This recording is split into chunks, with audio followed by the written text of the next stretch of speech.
It's the Game of Roses. Welcome to the Game of Roses. This is the Game of Roses. Welcome to the Game of Roses. Welcome to Game of Roses. This is Pace Case. This is Bachelor Clues, and Bachelor Season 28 has concluded, but our thoughts about it have not. This is, of course... They've been sticking with us. No off-season at Gore. To say the least, I have found myself staring into space, thinking very deeply about all that we have just witnessed in the recently concluded Bachelor Season 28. And today's episode is going to be all about the top 10 takeaways from this season. And there were a lot more than 10. Let's just say that. But we carved it down. Let's just say we did our best. we combined some. We're only human. But yeah, a lot is going on. Obviously, there's also a bunch of new podcasts that are coming out. We have a new Digging Deeper out today that you can get full access to on our Patreon at patreon.com/GameOfRoses. And we're going to be covering probably all these new podcasts, honestly, in future Digging Deepers. We got Madison Pruitt's podcast. Yeah, we got Maddie Prue. She's talking about Bachelor. I'm so happy for you. Thank you. I still haven't listened to that episode, but I'm going to very shortly. Her second episode supposedly is more about The Bachelor than her first episode. Indulge. Thank you. I will. We've got Golden Happy Hour. We've got Gabby Wendy's podcast. We've got Chelsea Vaughn's podcast. Annie Redmond. Everybody's coming out with podcasts, and we're going to cover as many of those as we can for you in Digging Deepers. But show. And we're also still doing live shows. Even though you may think it's the off season, Gore is always on. And we're also going to be doing some incredible interviews coming up. Yes. We're looking to expand our interview game here during the off season and well beyond that as well. So please join us. Let us know who you want us to talk to the most in the comments. I'll let you know. Alex Michelle. I want to talk to him the most of anybody in the Bachelor world. Please, Alex Michelle, if you're listening to this, this is my plea to you. Wait, he's your number one? Yes.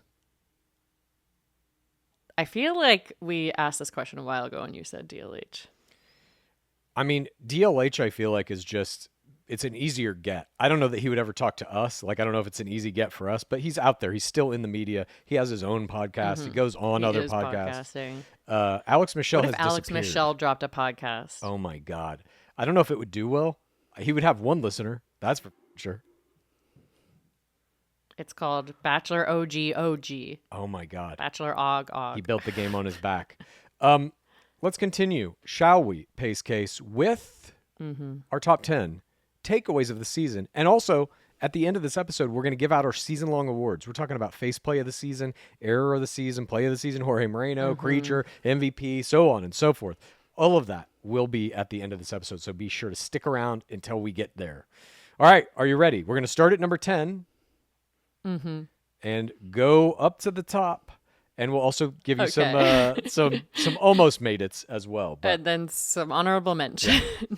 All right. Do you want to kick it off, Pace Case? Yes, I do. Our 10th most important takeaway from Joey Graziadei's Bachelor season was the document presentation. Starting with a clip at the beginning of each episode, we started with that incredible tear play by Joey. That clip heard around the world. Could have been face play of the season. Yeah. Probably should have been, but I have a different one. And I would say the editing in general, that scene, Maria flirting with Joey in the car, it felt so real. Yes. In a way that the conversations don't feel real. It felt more for TRR because of those silly little moments. Because relationships aren't just love levels and PTCs. Yeah. And I would say, too, it's like we have to remember what you're talking about, Pace Case, in the beginning, where they started with just a clip that came basically from the third act of every episode.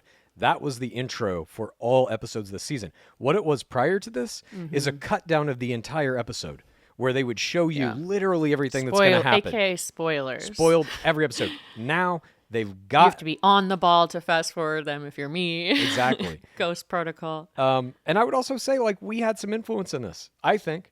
We did an episode last year called How to Save the Bachelor, and this was literally what we said to do. They're now doing it. And we'll get to another one of these top I 10 think it things was in later our about top ratings. 10 takeaways. It was in our top 10 takeaways from Golden Bachelor because they did it in that. Exactly. But it's more than that. It's about what they're choosing to put in the show as well. We saw an outstanding play by Evelyn Clark where she gifted Joey a denim jacket, and on the interior of the jacket, she had sewn into it the words 4TRR, or the letters, I should say. Not only do they include this in the edit, they allow it to breathe. They allow Evelyn Clark to give the definition of 4TRR for the right reasons. That is something that we, I believe, have coined. I mean, it's something certainly that we use a lot in our podcast, 4TRR. And for the Bachelors to include it in the edit is, I believe, an open admission that they are kind of okay with the gamification of this now, with how we view the show is now a part of the show. I would say Evelyn's inclusion of the definition of 4TRR was my runner-up for play of the season. Oh, me too. I mean, I loved it. I thought I was hallucinating. I was like, I didn't ever think I would see anything like that. what a hallucination. Some of the things that are happening Yeah. that I feel like we've been manifesting in 2020 Gore, it feels like hallucination. I'm like, we're living in some sort of a simulation or... To me, it feels like hard work paying off. We've been at this for a minute now. I mean, that's probably more... We're in our 4th year of this podcast, and I think we're starting to see the fruits of our labor being presented literally on screen. But I agree with you. An embarrassment of riches, are you saying? Yes. But certainly the presentation of the document has changed. We also saw this season, there was only one episode that didn't end with a rose ceremony. This was another thing that we had in our How to Save the Bachelor episode, is present every episode from the beginning to the end every episode with a rose ceremony. They only didn't do that once, and it was in the week when they back-to-backed us with a Monday and Tuesday episode. So I count it as basically not... That was kind of like a cliffhanger. the game was rained out. Yeah, exactly. You want the final score to be at the end of the game. Yes. And they did that expertly this season. And, these may seem like small things, but all the small things contribute to the whole of what this season was. And like I said, we'll get to another number on this list when we talk about ratings, but it's undeniable. Whatever was happening in this season was way better than it's been in a long time on every measurable level. Yep. All right, let's move on, shall we? What was number 9? Our number 9 takeaway from this season was the night 1 curveball, Leia's date card in the fireplace. Now we saw something like this in, was this Shawcross's season? What? Or was it Clayton Echard, the Fimpros, the America's Fimp? Oh. Brienne? I think it was. It was in Christina Mandrell's season because she used something that she said, right? A catchphrase? Yes, I believe so. It was Brianna Thorburn in Zach Shawcross's season got America's First Impression Rose. She got to come out at the after the final rose of the prior Bachelorette season where Zach Shawcross was named the next Bachelor. And in that moment, they did this thing where he met 5 players that were going to come out on his season. And then, in quotes, America got to vote for which among them was going to get America's First Impression Rose, which would keep them safe on night 1. They were counting on Twitter hashtags. Yeah, counting hashtags on Twitter. So it was obviously not right. It was not like accurate. It was just completely manufactured by producers. But Brianna won that, and then as a result had a target on her back, and it kind of disastered her season, in my opinion. She got kicked out in 16th place. Not great. So I think this was a better version of that, Leia's date card. They still are trying... It is kind of a similar thing. It definitely put a target on both of them. Yeah, but the idea that there's this mechanic that they can basically give a player who gets to come out in the live after the final rose when the incoming Bachelor gets to meet 5 of his new players. They have this mechanic now in place where they will give one of these players potentially a sacred boon, if you will, from the underworld that allows them some benefit in night 1. And in this case, with Leia, they upped that a notch by giving her a benefit that was carte blanche regular season anyway, all regular season long, that she could have stolen a date from anybody. And we saw how this ended. We don't see that many new game mechanics at this point in the show. Yeah. So I do think even if these don't work exactly as they're intended, I do think the idea is right, that they need to be evolving the game. I completely agree. I don't think they've gotten it correct yet. And I believe we gave Leia the play of the game. Both of us did on night one for throwing it in the fire, because it's a curse. That card is a curse. There is no good way to use it. And so you have to get rid of it. I think she had no other play. And obviously I think the producers realized that too, because they allowed her to do it. Or give it to someone else. Yeah, I guess she could have done that. But I mean, then that person's got the target. It's just not a good I would thing throw it to on the have. table. Whoever wants it can have it. Well, or throw it in the pool, actually. Oh, that would have And been then better. people Yeah. have to jump in the pool to get it. Yeah, you got to go out there and get it, fish it Be out. your own producer, we always say. Yes, that's true. Leia, though, I think in a brilliant kind of strategic move, essentially traded the card for the first impression rose. And that was kind of like as much as you could ask for, really. You know, it was a very good night one play. But the idea of this kind of she was going to be Hometowns band. I did too. And little did we know she was going to get embroiled in a strange rivalry. But I do think that this mechanic, like you were saying, Pace Case, I like it. I like getting something if you're one of those 5 players, even though that's kind of handpicked too. It's like the producers are choosing 5 players to come out, then they're choosing 1 to give the thing to. That's completely subjective. I wish but there it's was still someone who agreed to go on the show earlier, you know. Yeah, but I mean, once you're cast and they tell you like, hey, we want you to come do this live thing, what are you going to do? Say no? You can still be yanked out of the show because they don't shoot. Right. They're going to announce The Bachelor, for example, the next one, at the end of Leia's season or at the end of Jen's season. Players on there who didn't make it on the show? Not in the live, but they always overcast. Yeah. I'm saying if they call you up and say, we want you to come to the live show, and you say no, they can get rid of you. If you say yes, very hard to get rid of you Hard if to he's edit already out. met Yes, you. that's what you I know? was meaning. So you absolutely want to say yes to it. And then if you get this weird mechanic, you have to figure out how that's going to affect your season or whatever. But I like the idea that there is this gift you can get if you are one of those 5 or however many they select that can have some effect on your game, positive or negative. I just don't think they've nailed it yet. But kudos for the attempt at the very least. Speaking of kudos go out to our number 8 most important takeaway from Joey's season. Golden Fairy Godmothers. We saw them throughout the season hosting dates. We saw them come in the playoffs to give advice to the top 4 players. And we saw them in the After the Final Rose to lend emotional support there once the players were dumped or the winner. And this tied together Golden Bachelor so well. It was characters that we already care about. Other than them, in my opinion, villainizing Leslie Fima in the edit, I loved it. I don't think they villainized her at all. She's going to be your Golden Bachelorette, which I think will be be announced at some point very soon. Probably during during Jen's run.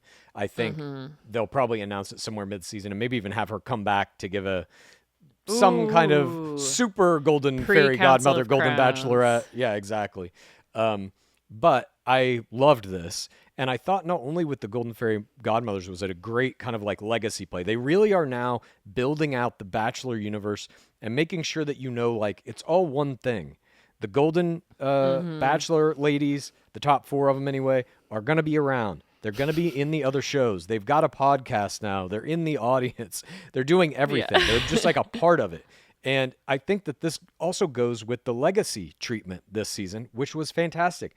At that After the Final Rose, that audience was stacked with massive legacy players, other than John Baresh and Sean McLaughlin. Other than them, everybody else was I saw there were more Bachelor in Paradise players there too. Oh, really? I want to say I didn't notice. Tanner. And maybe Really? Tanner Cortad. someone else. Huh. Yeah. That I don't but know. they weren't in the document, I don't think. Yeah. Well, that is Or even better featured. if they had it that stacked. But you saw all those bachelorettes there. Rachel Recchia was there. Gabby was there. Charity was there. They really... Dotun. Yeah, Dotun, the ring winner, of course. They're doing I think, a good job of having these legacy players there, showing makes like it- it is this big family. It It's great. legitimizes it. It says Yeah. no season is chintzy. No season will be like the bubble season, and no one will want to come to the reunions, and it'll just be a bunch of civilians in jewel tones. No, we're going to have icons in jewel tones. Yeah.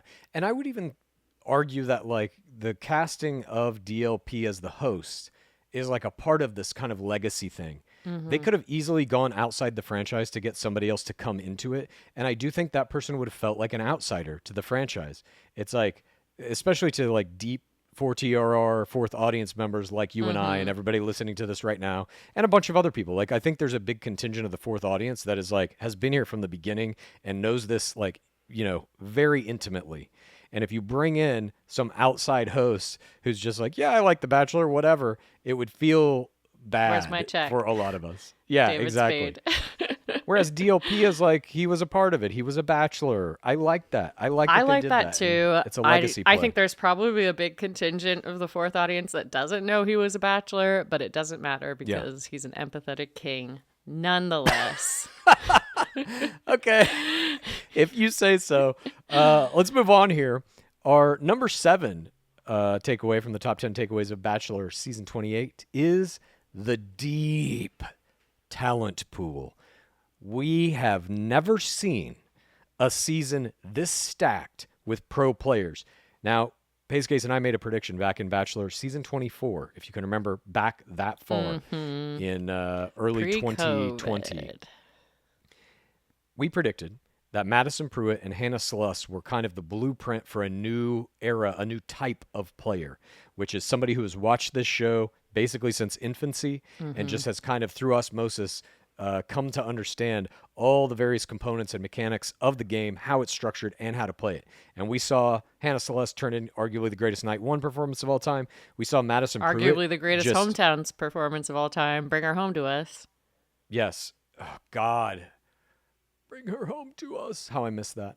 But we saw in those two players something special. And our prediction during that season was that eventually we're going to get a full season of Slusses and Pruitts. And I think this season is the closest to that. The top 10 players of this season, in my opinion, all could have been astounding bachelorettes. I agree. And to have just a pool that deep, when people get kicked off and you're like, Jesus, in any other season, she would have won the season. In any other season, she would have dominated it. And it's just, you know, you saw the high level play when we got down to the final 2, final 3, final 4. All of them were absolute superstars. And I hope that this is what we're going to see from now on. I think this we is will. like a I indicator think you of don't things to put come. Pandora back in the box. When I was going through what were my errors of the season, I was like, there were so many in crown contention. So I was like, oh, is it Lexi's self-elimination? Because she could have been in crown contention as well. There were just the amount of people that could have been crown was astounding. And I'm so proud of everyone who who played so well this season. It was so fun to watch. But there was something that wasn't fun to watch. And that was our number 6 most important takeaway from Grazie's season. Okay. Maria and Daisy turning down the crown. To our knowledge, this has never happened in the document. I mean, I'm sure it has happened. We've heard people say that they turned down the crown before, but they literally asked Daisy on stage, and she turns it down there. There's Conspiracy Town. Did she do it live? Had she already turned it down? Etc. We have Maria's dad out there in the comments, like, verifying this tea that Maria was offered it, or at least had some amount of dipping her toe into it. And this isn't a good sign. I don't think. Yeah.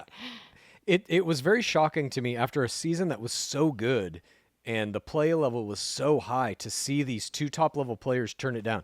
Like you're saying, Daisy did it on camera, and she did do it before that. I mean, there's no way they would be like, oh my God, she said no.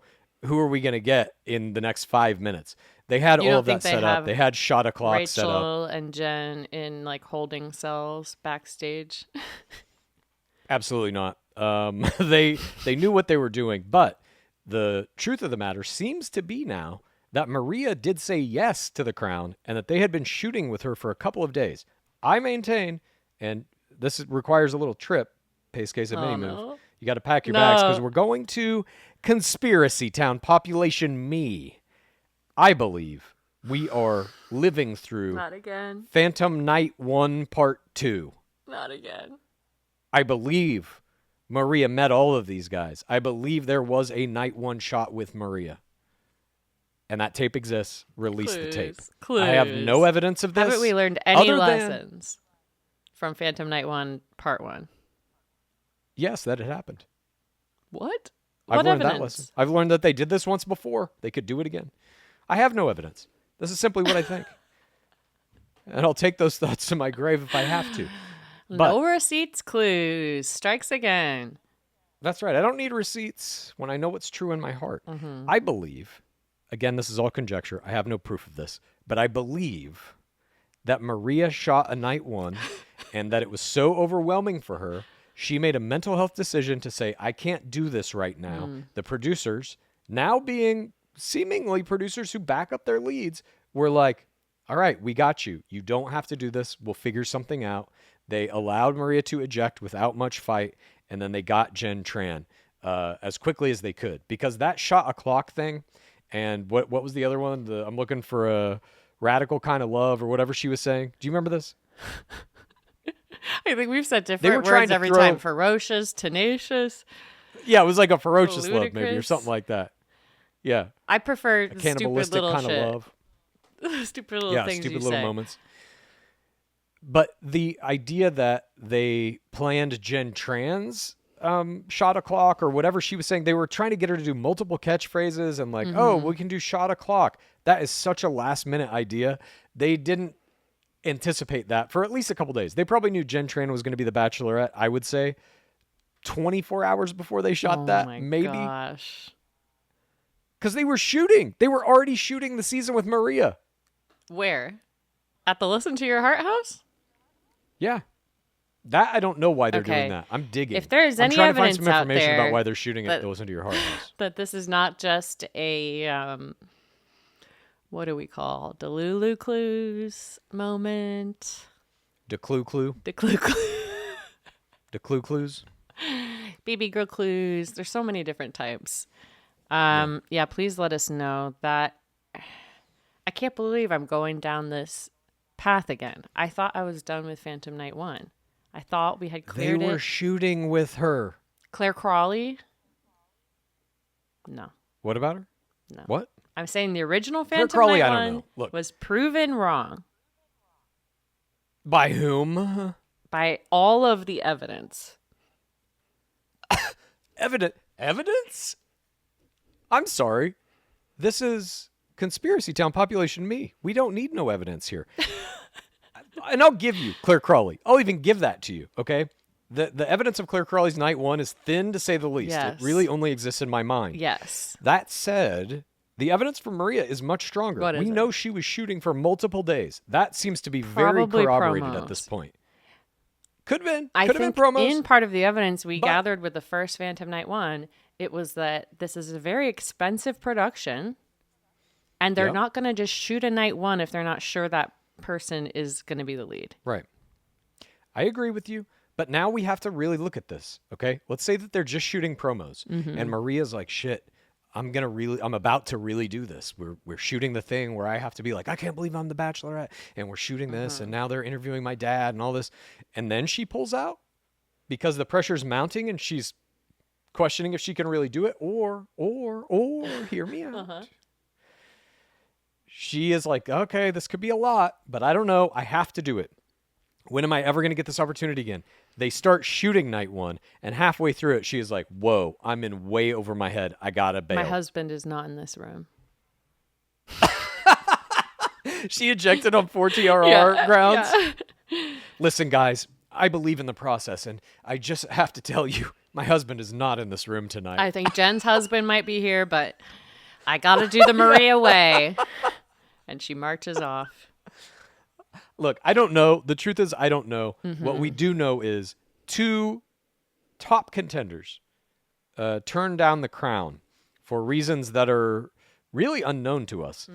We believe it may be some kind of mental health type thing, just or wasn't right timing in their life. Exhaustion. Or, Daisy kind of intimated as much, I guess, that she wanted to focus on herself and the people she loved. I want to But, focus on my 800,000 Instagram followers. I don't need to be the crown. What if she had said but that? She did. If she right now she's at 818K as of recording this. If she had said yes, she would be well over 1 million. Well over. And that's meaningful. When you're talking about SpawnCon and stuff, once you cross that 1 million threshold, your numbers go way up in terms of what you can make. So, I don't know. I think it was a bad move. We'll get to that, obviously. But, I don't know a time that we've seen anything like this. There are rumors of, like, Peter Krause having turned down the crown. Tyler Cameron. But Tyler Cameron, though, didn't turn it down. He made demands too high that they were like, no, dude, what are you talking about? You can't host your own season of The Bachelor. I'm sorry. Like, you know what I mean? I mean, that is turning Tyler it down, Cameron is maybe a little too He's offered it. Okay, sure. At any rate, let's move on to our number 5 most important takeaway in the top 10 of season 28. No true villain this season. You had the Maria, Sydney, Leia kind of dust up that was about the Medina comment about if she's too old or whatever, all this stuff. It wasn't really about villainous behavior. Usually, you would see some scenario is set up by a producer, like a Champagne Gate or something like this from season 24. Or where your it's like ex the producers buddy is the musical performer. Yeah, I mean, I don't know if that turned Victoria Fuller into a villain per se, but usually the villains are manufactured through one of these kind of like producer-generated instances. This was not that. This was just a conversation they had. Maybe there was some misinterpretation, and clearly through the edit, they exacerbated it. But it wasn't at the behest of like some producer-made thing. And then even the villains weren't really like turned into moralistic villains. It was like, whose team are you on? I would say it was I think by the end, most people were on Maria's team. I would say Sydney got the villain edit most, but it was a light villain edit, I would say, in terms of what we've seen in the past. And it made it seem more like something was missing from the conversation, or like she was seeing stuff that's not there. It wasn't like, oh, she took these horrible actions against a person. Yeah. Threw and then anything even in in the the post pool. gameplay. That's been their villain move. Nothing was thrown in the pool. Many seasons. No shirts were ripped, no pants were shit. But the kind of secondary piece of this, at least with Sydney, I think, is even after she came out of the game, because Ashley Iaconetti, who is obviously a legacy player, a superstar in our beloved game, Ashley Iaconetti coached her into the game, got her on the show, called the producers, helped her. They're friends. And so then you had this giant legacy player like Ashley Iaconetti sticking up for Sydney, saying this is all in the edit. And I've never seen anything Ben like Higgins that. going off on the women tell all too.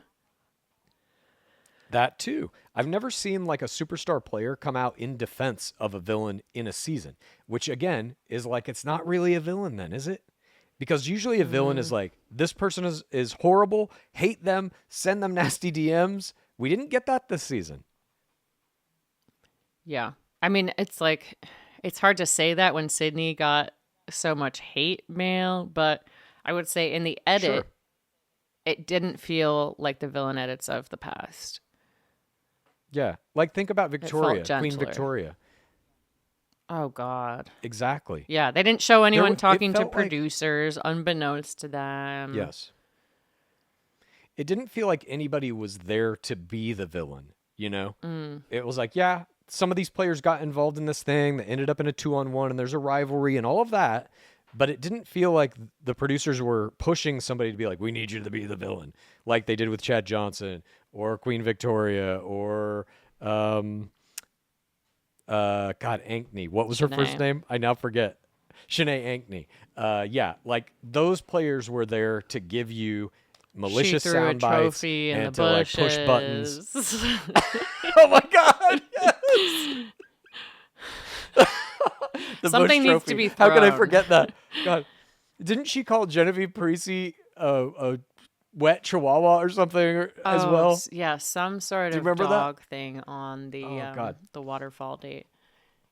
Yeah, there weren't any like open insults that I can remember from this season. It just felt different. Like, I'm not saying that these players weren't maybe positioned in the edit to be in quotes villains, but it was a different kind of villainy.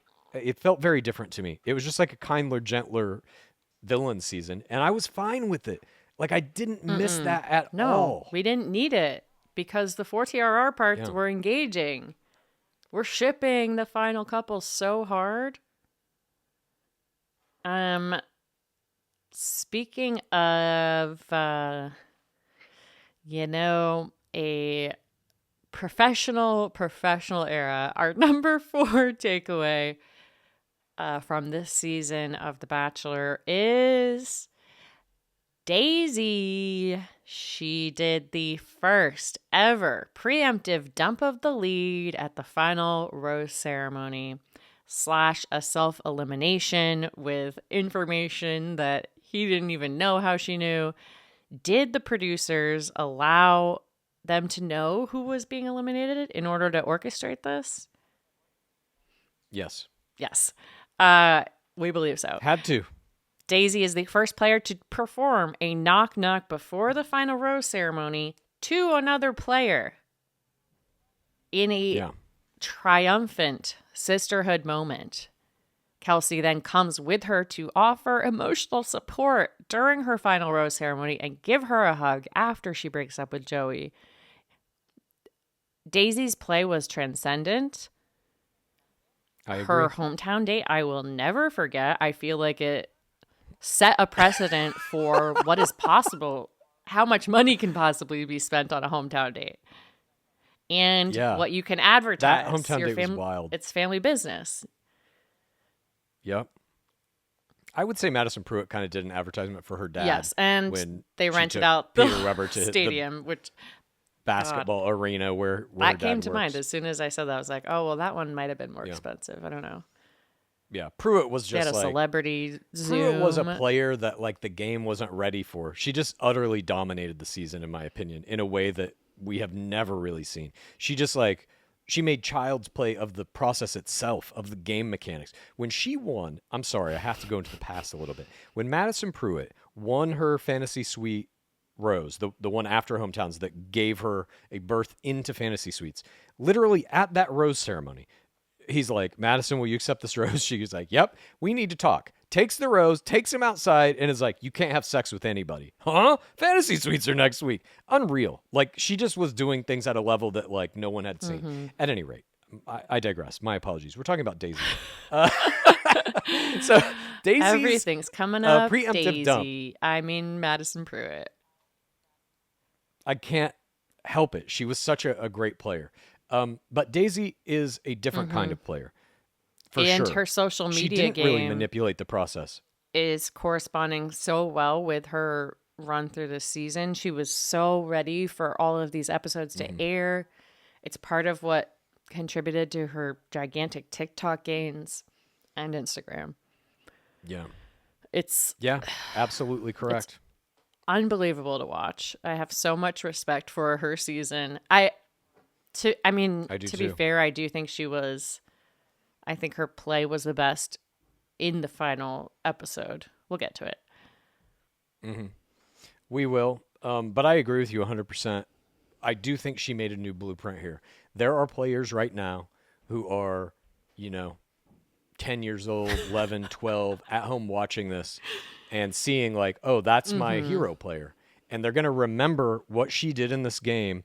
And when they are in the game 10 or 15 years from now, you're going to be seeing what Daisy has done echo back through this game for decades, I think, because she made it okay to know that you're getting eliminated and not like do what the producers want, which is go to that rose ceremony and get your heart broken. Pretend that you know you're not getting, or that you don't know, sorry, that you're getting eliminated. Pretend that you think you're going to get married or engaged and then have to break down and cry. And kudos to the producers in this, because she very definitely had to have a conversation with those producers and say, I want to go to Kelsey's room and talk to her about this. Okay, go for it. And then If she had to it's, come out of that you conversation know, and be like, I know he's not picking me. We don't know who originated the idea. It doesn't matter whether it's Daisy, whether it's the producers, because of her great third audience game that they wanted her to be the next lead. Like, it was either Daisy or them, and either way, it's Daisy. The producers did it absolutely correctly, though. They built her into the next Bachelorette so perfectly. It was her choice not to accept the crown. But hats off to Daisy for playing this incredible season and everything she did and all the plays we're talking about here, but also to the producers. They are a part of this. And I really can't say enough good things about what they did this season, because it was basically perfect. Basically. Are you coaching a producer? Perfect. I'll never tell. Shall we move on? Yes. Our number 3 takeaway from the top 10 takeaways of Bachelor Season 28 are the gains. The Instagram numbers, the ratings, through the roof. We ain't seen Instagram numbers like this since Season 24, pilot Peter Weber. We went back and looked. Even now, even most ring of winners. the big players from the past couple of seasons, Gabby's the only one. Gabby Wendy is the only one over 1 million, and she didn't hit that number. And she's not over it, by the way. She's at 1 million right now on Instagram, but she didn't hit that number until Dancing with the Stars. So even during her play time, she never hit it. And you're looking at Daisy right now at 818K. That number's still creeping up a little bit. Maybe she'll get a Dancing with the Stars. I don't know. I could see them giving it to her, and then she would probably hit 1 million. I could see that. We don't know. Yeah, we don't know what the rest of these players are going to be doing, but these gains, and obviously this is all over. Go look at Bachelor Data's charts on this. They're great. She really breaks down, when did we see numbers like this, and why is this happening, and all that Even kind of the stuff. Women Tell and All, it just goes to show, like, which normally is not that highly rated an episode, it performed incredibly well. It was so awesome to see this, because it's like the franchise has been reinvigorated with Golden, and now it's riding into Joey. I think it'll ride into Jen. I'm hoping. My fingers are crossed for Jen as well. I know that she is just faced with a Sisyphean task. Her player pool is also evidence She's that a replacement. she is not the intended crown. There's only one Asian guy. Correct. And that player pool, I mean, we don't know about these guys, what their play style is like. We're just looking at, literally at this point, one picture of them. Most of their Instagrams are still private. Those won't be accepting friend requests until they all come out of the season, which is going to be in about a month and a half, Don't 2 worry, months. Clues has those You'll friend start seeing requests in. You have no idea. Immediately, request. And I still even am following now guys who have been in prior seasons that I requested, and then they got removed before the season aired. Do you remember? I don't remember At what least they season it got was, but some some of those guys gains. who didn't make the final cut. One. Yeah, one. They got my gain. There was some season where the guys who didn't make the final cut all tried to be a little social media team. Do you remember that? About that. Was that during the pandemic? Yeah.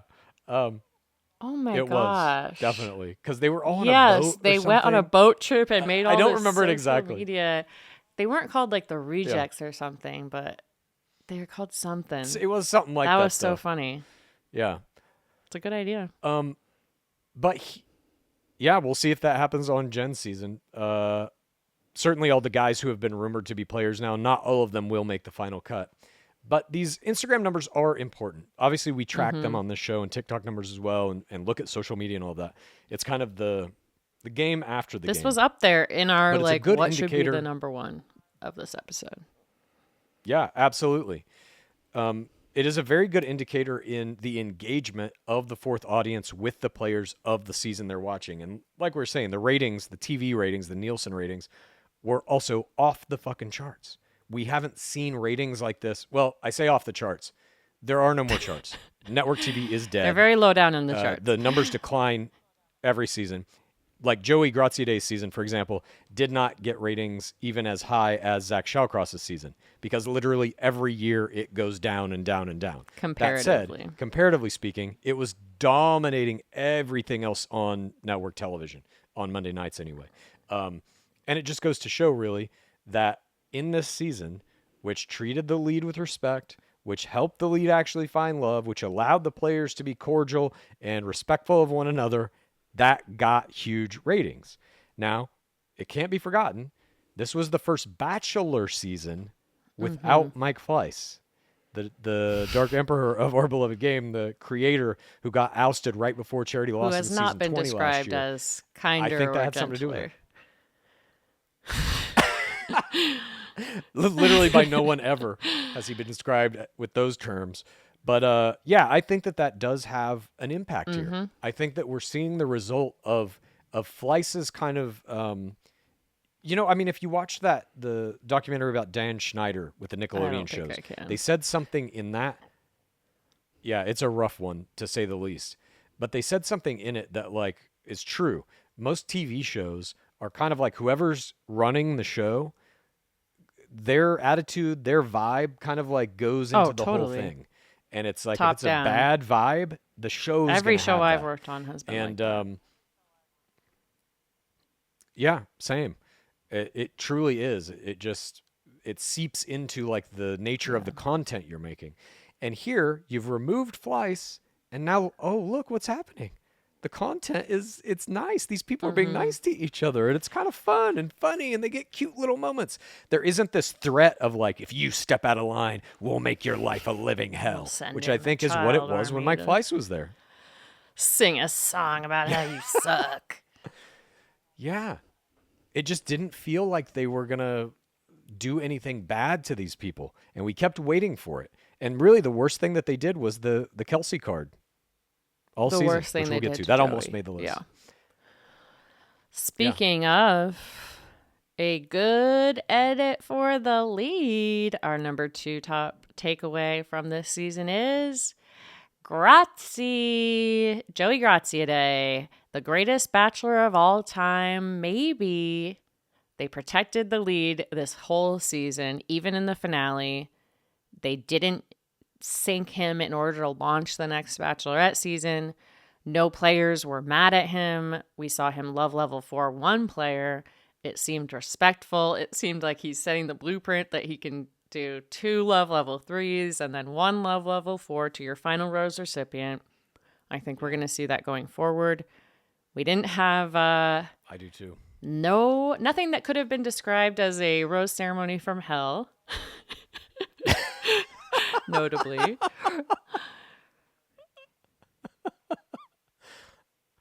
Yeah, I mean, I loved what they did with this. You know, if you look back at the recent prior seasons, Rose Ceremony from Hell included, I think the producers, what they got in Ben Higgins when he love level forward his 2 finalists, that gave birth to JoJo Fletcher, one of the most successful, most beloved bachelorettes of all time. And so I think they latched onto that, and they were really like, that's what we need every season.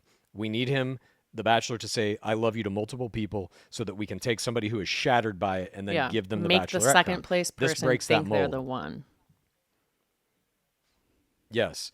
And then that ultimately kind of culminated, I think, in Clayton Echard's Rose Ceremony from Hell, where it was like, how bad can we make The Bachelor? How twisted can we make the way that he's going to like screw one of these women over, or both in that case?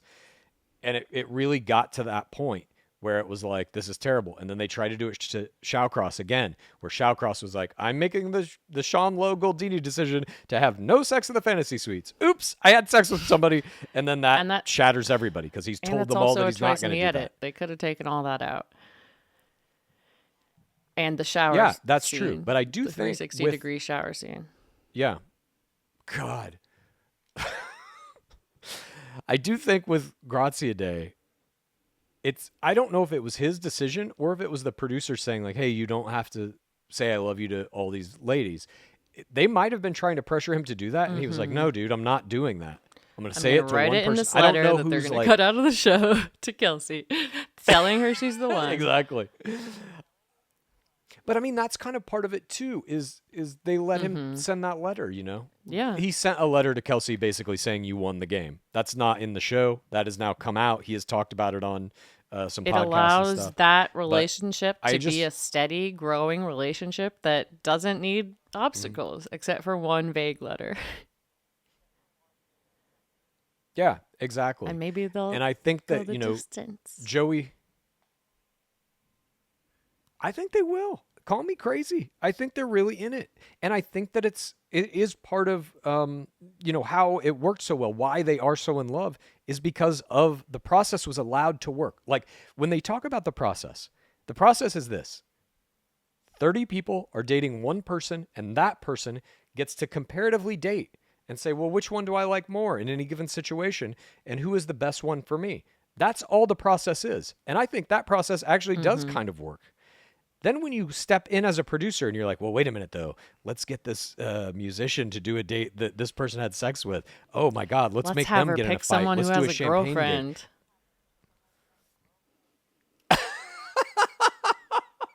Poor Hannah Brown.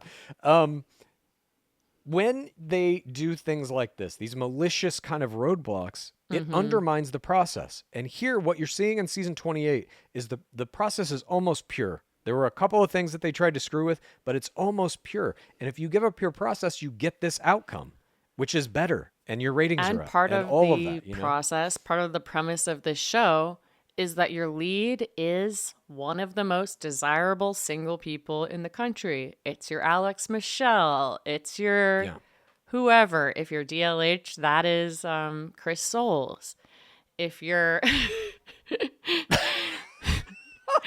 Sorry, I mean, that's a deep cut there. You have to have listened to episode. Dark Lord Harrison and Lauren Zima on a podcast that's not Look, even in the Bachelor Nation world. Sometimes the jokes are just for you, Clues. But Thank you. I appreciate that. God, now I lost my train of thought.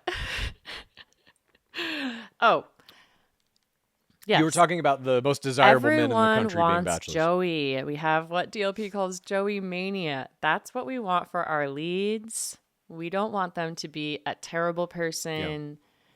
The premise of the show is they're the best, and they're dating the best. Let's cast, all the modeling agencies, all the real millionaires. I agree with you. Sports people. I agree with like you DLP. 100%. But I think Grazi fit that bill.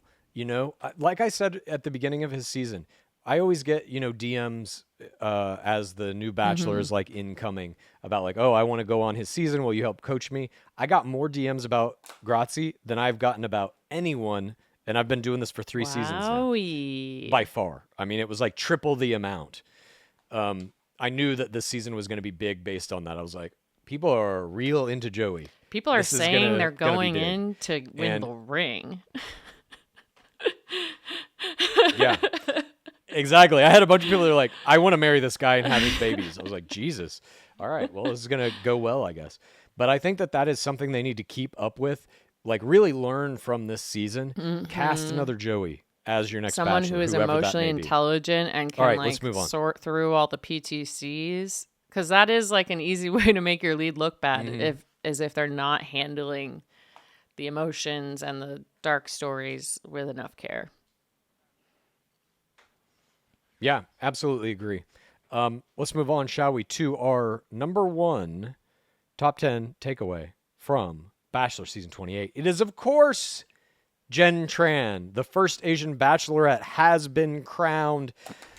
I mean, long time coming, obviously. But so happy for Jen Tran and so excited to watch her season unfold. And again, I know she's got...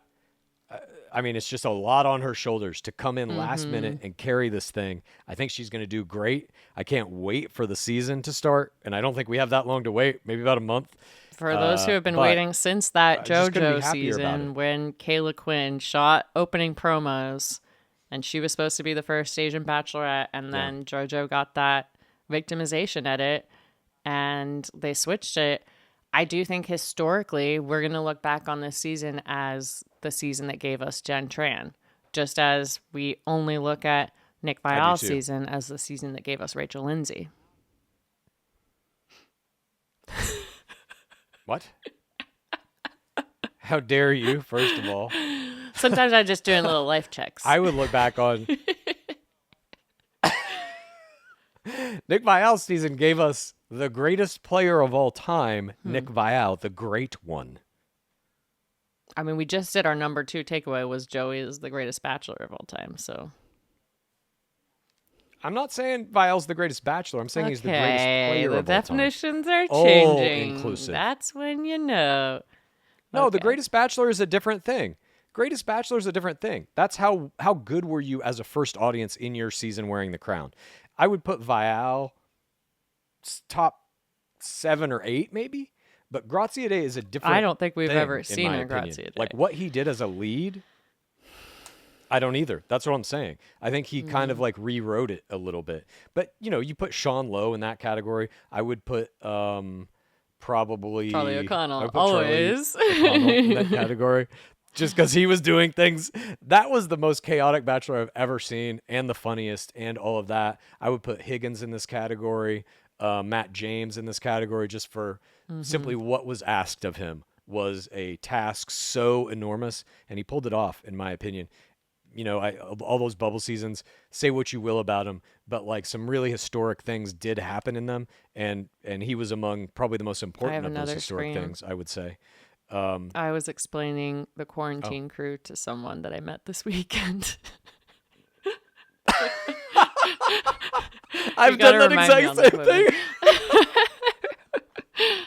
I've done the exact same thing. I was having some conversation with somebody about Matt James being, because we were talking about have they ever picked bachelors who weren't from the franchise. I think that's how it came up. And I was like, well, really, after season 13, no. Yeah. And then it was like, well, what about Matt James? And it was like, well, yeah, I mean, he technically he didn't get a rookie season, but he was cast in Claire Crawley's season. And then he became part of the quarantine crew, and he was making content with Tyler Cameron and Hannah Brown. And, he kind of was in I saw this person's family eyes already, just become 1,000 yards away instantly. They're like planning out their meals, their lunches for like the next 2 weeks in a row. At any rate, congratulations to Jen Tran. Again, can't be happier for her, and we're so excited to watch her season unfold very shortly. Implementing our own shot o'clock, which is where we're taking a shot of whatever medicine we want right at the start time of her episodes. Oh, nice. That'll be fun. Now, we also had 3 things that almost made the list, and they didn't. We'll go through those quickly. One was legacy inclusion. We kind of talked about it with the Golden Fairy Godmothers a little bit, but they did it really all season, I think, in a very beautiful way, where it's starting to feel like they get it. They get that the history of the show is just as important as the current season, because without that history, there ain't no current season. This chunk of the audience that has held on for dear life at some points. We've been here, and we never went away. Yes. I agree. I know if the bubble seasons would have been like the first 3 seasons of this show, canceled, obviously. But we didn't have that. We had a lot of very important things that happened in the 20 years prior to this, and it does seem like the show is dipping back into another honorable mention. We got the toxicity of the 4th audience called out at the Women Tell All, a kind of 2024 version of that anti-bullying episode of Pilot Pete's season, where Rachel Lindsay came back to talk about bullying. We had it somewhat updated with we did this for our State of the Game maybe last week, if you want to check that out more in depth. But they did call out racism, but they did some other things. But it's going in the right direction, and we also want to also back that up as much as we possibly can, that do not send any of these people any negative comments or messages. They're actors. Yeah. I totally agree with that. If you have the impulse to send anyone from this franchise a message, make it your favorite player and send them something nice that's like fully support what you're doing, love what you're doing this season. There's no need to, in my opinion, ever send anybody anything mean. Let's move on to this other thing that almost made our list. This is the last almost made. Grazi acknowledging that the lines were scripted. There was a shot in, I forget what episode it was. They made him do a pun about something, and it was kind of cheesy. And then he said, "Did I nail it? Was that good enough?" And we see on the screen, it says the producers will do better next time or something. So it was even the producers kind of like making fun of themselves a little bit, but also acknowledging that this is a TV show and that producers write lines that these players say, especially the lead. A lot of their stuff is written, at least in terms of like promoting whatever city they're in or whatever kind of. It group also date showed theme Joey's might sense be of humor occurring. as well. And I think that that's good. But yeah, Totally. I think we saw them breaking the fourth wall more. I think that that's important, and we saw that happen with the reunion shows too, where you're going in before DLP is talking with the unfaced warm up person or whoever that was. Yeah. Yeah, and that's it for our top takeaways from Joey's season. It was a pleasure to cover this one with you, Clues. Same to you, Pace Case. Pace Case and I have been, putting as much of ourselves into the show as we can for, like I said, 4 years at this point. And there were some dark days in those bubble seasons, but this just felt, season 20 helped. It felt so good just to have this. I mean, really, I think this is one of the best seasons that's ever been made. And to have it come on the heels of like these seasons that were just like hard to watch in many ways. It made me happy in a way that this franchise hasn't in a while. And I hope that we're on a very good path, a kind of renaissance of our beloved game. I feel like we are. And I think Jen Tran is going to continue that. And I can't wait to cover that season with you too, Pace Case. Yes. But let's do our awards, our I'm season-ending ready. awards. Are you ready for this? First up, we're going to go with our face plays of the season. My Joey Grazia Day jumping up and trying to catch a sausage with his mouth made an open-mouthed, gaping, huge eye aperture face. That was my face play of the season. I loved it. I loved the sausage wheel. It made me laugh so hard, and seeing our Bachelor just get into it, just like he did with the boots, it was my favorite. Yeah, we had some interesting faceplay this season. I wouldn't say this season had like a McKenna Dorn level standout. Just like if she's just sitting in the room, you might be getting crazy faceplay. What we had in this season, though, was a bunch of weird situational faceplay, like you're talking about. That was in service of this weird event that the producers are making them do. My faceplay this season, too, was a weird situational one. Rachel Nance jumping into the cenote and cracking her jaw, and then later that night, clicking it in front of him to show him that she was healed was my faceplay of the season. I just have never seen anything like that. She incurred an IFI, had to go to the hospital, the emergency room, then later that night had to prove to Grazi on that date that, nope, I'm fully functional. Check it out. And she did kind of a like gnashing of the teeth. That was my favorite one. Aside from, I would say Kelsey and Grazi when they put the face masks on their Autumn their did a spa bunch day. of good face play this season. I did too, but it had a prop. Just consistently. But what's our next category? Creature of the season. What'd you have?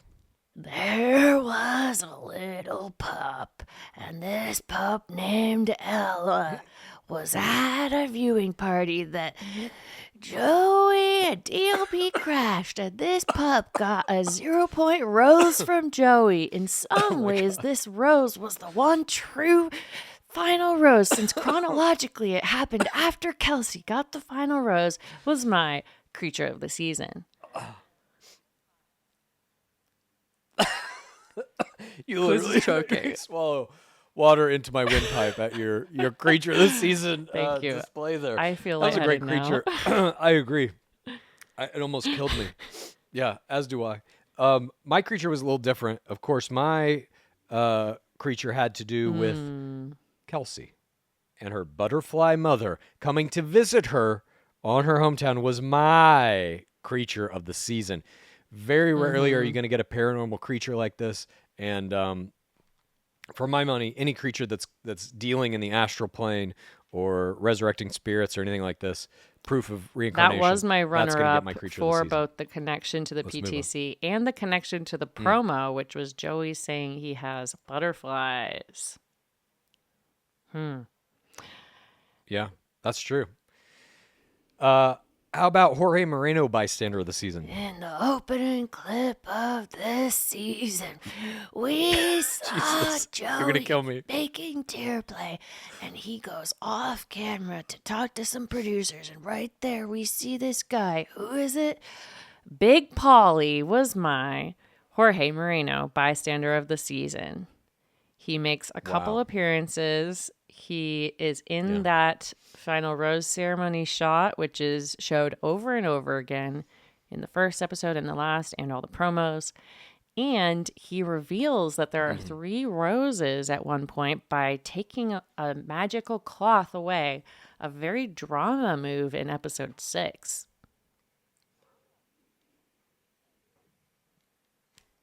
I mean, Big Paulie's always a good choice. He's done a lot in our beloved game. He's another legacy player. always as far as I'm taunting concerned. with He's that a legacy hat. Jorge Moreno. But yeah, I also have a legacy Jorge Moreno. My Jorge Moreno bystander of the season was Santa Claus. We have seen Santa in season after season. He's a time-honored Jorge Moreno. And we got actually 2 Santas in Daisy's hometown. There was a Santa driving them on Casual a cart Santa. to the Christmas tree farm. And then there was that was casual Santa. And then there was formal Santa once they got to the Christmas tree farm. And there was That one did actual Santa lap and Mrs. play. Claus. And I'll just always give it to Santa. I mean, that's great Yeah. because our beloved game is moving very on. Christian, and we see Santa in a lot of different seasons. It's one of my favorite little Easter eggs. I don't know. Is Santa a Christian character? Christmas?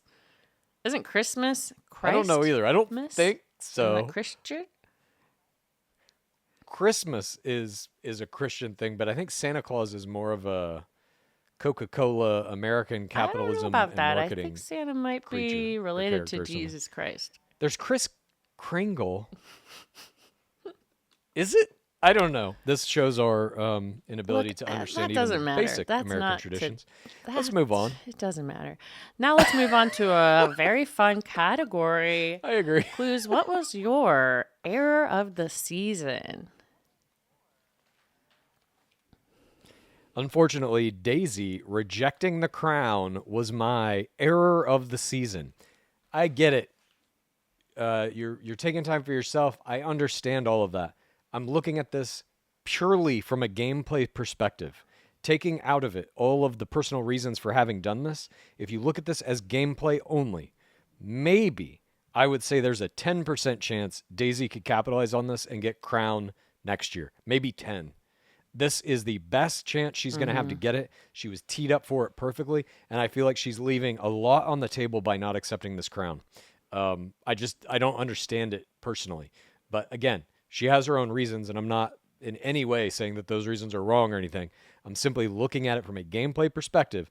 This, in my opinion, was the biggest error even possible Well, to be at made. least she made it on camera, so we know that she was offered the crown, which I think in itself gives a bump, because someone rejected the crown off camera, and that's why Maria rejecting the crown was my error of the season. I felt, we were naming our episode titles. We were Yeah. praying to Santa Claus and all of the above. We wanted a Maria season. And therefore, I'm just giving her my error because I just wanted it to happen. And that's it. And now I'm free of it. Yeah. I'll be okay. You've purged it. You know, she might have she done didn't it get on it in the camera, edit. by the way. Daisy We did. just aren't ever going to get to see it. Yeah. God, what if that's episode 1? What if episode 1 of the next season is just like They the shouldn't very do that beginning to of Jen. Maria up till she rejects it? No, I agree. They shouldn't. They should put that out on Clues, the what internet was for a your free piece of play media of or the something. season? Daisy's self-elimination at the rose ceremony was my play of the season, with a close second being Evelyn Clark's 4TRR jacket. I never say that self-eliminations are good plays. Neither of us really do. We always say that that's like a huge error. Never do it. Never do it. But the way she did it, like she couldn't have gotten any more screen time. In fact, by doing it, she probably got a little more screen time because it allowed her the knock. It allowed her the riding in the car with Kelsey. It allowed her all of that. And she saved herself from kind of the heartbreak edit. Even though she got that, she was in control the whole time. And it, again, as we said earlier, it made a new blueprint for what you can do as a runner-up. In my opinion, she was the star of the finale, even though she For didn't all win the of these ring. reasons, Daisy's entire finale performance was my play of the season. The late in game love level 4, right before Joey's pretty much going to eliminate her, the connection to her PTC and saying that Joey has changed her life, which she backs up with her friends. And in this episode, the knock on Kelsey's door that still comes off for TRR, even though we've never seen that happen before. Riding with Kelsey to the final rose ceremony and then the self-elimination. It was iconic. It was like Disney character shit. Yeah, I 100% agree. Which brings us to our MVPs. Pace case, who you While got? Daisy crushed in the finale, Maria was my MVP. Maria made this season for me. She won the crown. I am, of course, I don't know this to be true. But I am believing Nick Viall's tea cellar regarding the crown pick. She had this, the most bombastic play style I've ever seen them pick for a crown. I think that this marks a new era with her play style, still getting a good edit. And even if it didn't go through for whatever reason, she might have even filmed Phantom Night one. But to me, she made this season so enjoyable to watch. And got those gains. I agree with you 100%, but I did not. Yeah, she got some gains, but she didn't get gains like Daisy Kent. Daisy was my MVP of the season. I just was blown away by her. Everything she did was right. Even her one-on-one dates, like everything she did was Then kind how of come she elevating wasn't the things to first another choice for level. crown? All the way up to, like we just said, You don't think it was Maria? I think she was. No, I think they went to Daisy and she was like, I don't want to do it. And they were like, Maria. She was like, I'm in. And then I'm out. And now it's Jen. But I just was blown away by Daisy pretty much. And look, I love Maria too. I was right there with you wanting her to be Bachelorette because I thought that season of might still Bachelorette happen. would just be unlike anything we've ever seen. I think, yeah, maybe they would bring her back in a year. But now you're looking at, let's say that they don't pick anybody from the next season of Bachelor to be the next Bachelorette. Then you're relying back to this season. I think Daisy still gets that nod before Maria does at this Time point. will tell. A year from now, I think Maria will be like, she'll make some very funny social media and stuff. She's waiting for going her on another contract to show. expire. Maybe she'll wind up in a She's got it. Traders or a. Well, yeah. in Not for a year. year, she's not. Yeah. At any rate, for me, Daisy was the MVP simply for the game-changing plays she made. It's rare that you see in any sport a player comes in who is so dominant and really so revolutionary that they change the way the game is played. And I think Daisy did that. Maria, I don't know if she did that or not, because she's kind of like a singular player. She's like a little Corinne Olympiosi. We've seen things like her before, but I agree with you. The edit she got was We've never a seen very someone like 4TR edit. Corinne She was get protected in in the crown edit. contention. So her third audience game was very good. Exactly. So I do think she's kind of unique in that way. But for me, Daisy was just a cut above, really doing things that I thought were not possible. I mean, a lot of her plays were things, when I saw them anyway, that I was like, wait, what? Well, You we're can do comparing that? apples and oranges. Oh my God. There were so many strong players this season. And That's true. I thank all of them for what they gave to this season, bringing The Bachelor back. Yeah, for sure. Big hats off to everybody involved in season 28, DLP, from the producers to Maria, Grazi, to all Evelyn the players, to jumping DLP, over the table, to Nick Vial covering it so well on Vial Boom Files. roasted. Got him. Yeah, Evelyn Clark really did leave it all on the field. Like, whatever you could say about any of these players, what Evelyn Clark was doing in the early season before she got I'll never eliminated, forget I mean, the table my God. dump. I won't. Transcendent stuff. And Joey's face play when she did Neither it. will I. So good. Neither will I. And like, yeah, this season had so much. That's what I'm saying about like the talent pool so deep. That jumping over the table and stuff like that, the 4TRR jacket, like any other season, that is the player that producers are like, we got to keep her around as long as we can because she's so entertaining. Yeah. This I would season come just in had night one, such I a would look stacked around, I'd be roster. like, It was like, oh, it doesn't even matter. They're gonna I'm out of here. I picked be the like, wrong season. Can I oh, come in next season, that please? girl Lizzie, Can I come in she's so after brave." another pandemic?